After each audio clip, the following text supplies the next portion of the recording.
Hey, welcome back to Reading the Bible Together 3 days in a row, me and Pastor Joe. We're so glad you joined us. We're picking up Matthew 23 today.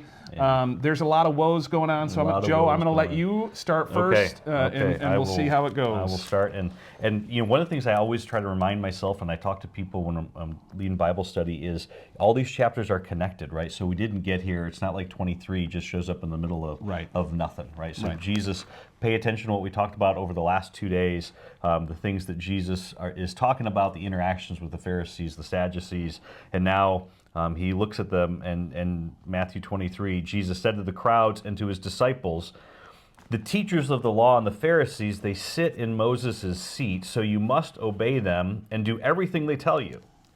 But do not do what they do, for they do not practice what they preach. They tie up heavy loads and they put them on men's shoulders, but they themselves are not willing to lift a finger to move them.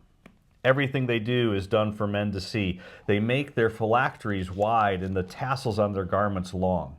They love the places of honor at banquets and the most important seats in the synagogues. They love to be greeted in all the marketplaces and to have men call them rabbi. But you are not to be called rabbi, for you have only one master, and you are all brothers. And do not call anyone on earth father, for you have one Father, and he is in heaven.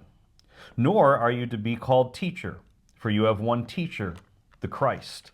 The greatest among you will be your servant, for whoever exalts himself will be humbled, and whoever humbles himself will be exalted." But woe to you, scribes and Pharisees, hypocrites, for you shut the kingdom of heaven in people's faces.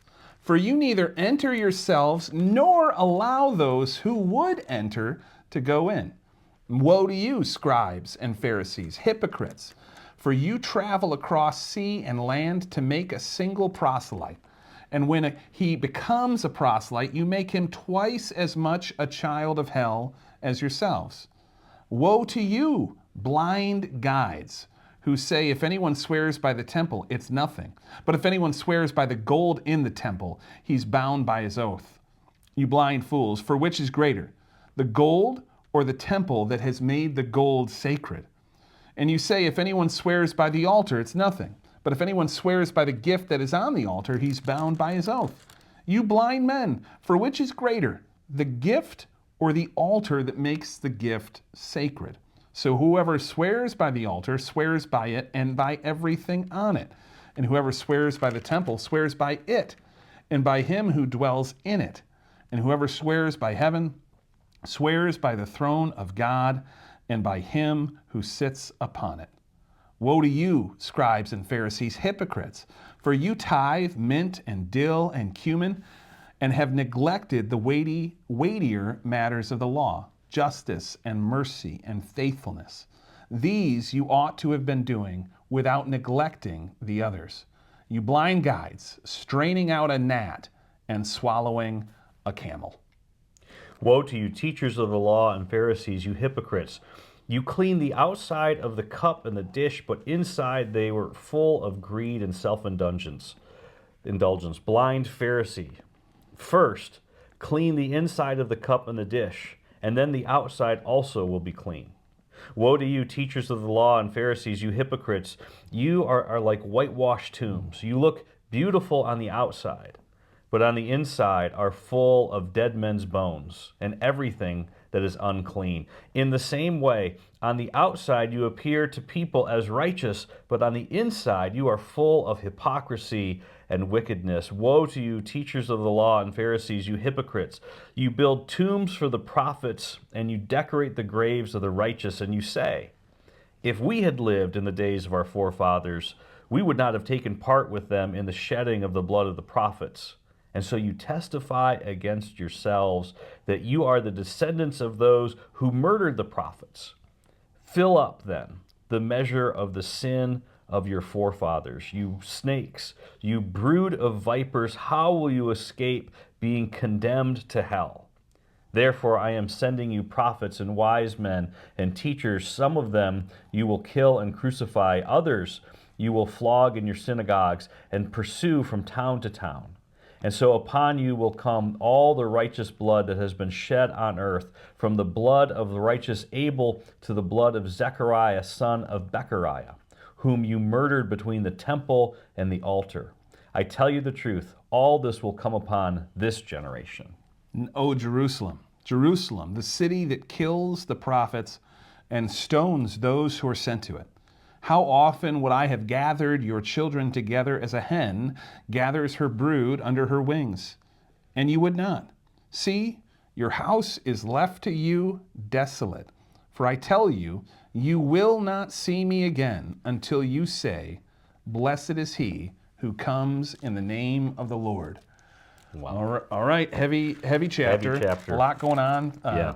Pastor Joe, what's jumping out to you in chapter 23? So the thing that really strikes me in this is, again, this tension, and we talked about this in church a couple of weeks ago, the tension between following the letter of the law or what's the meaning of the law, right? What is the heart of the law? And Jesus, really gets into it so again, practically, and he points out, you're swearing by the gold in the temple, but it's the temple that actually makes the gold valuable, right? I mean, so again, as we're living this out with people, God gives us a bunch of laws to hold on to, which we are supposed to hold on to and practice, absolutely. But the reason he gives us the law is because he loves the people that the law are for, right? It's not that he's in love with his law. He's in love with you. And he's in love with us as his people, and that's why he wants us to treat each other with love and with grace and with kindness. I love that. I think in the same kind of way, right? He wants the leaders of his people. He wants people like you and me who are in those positions to be the type of people who bring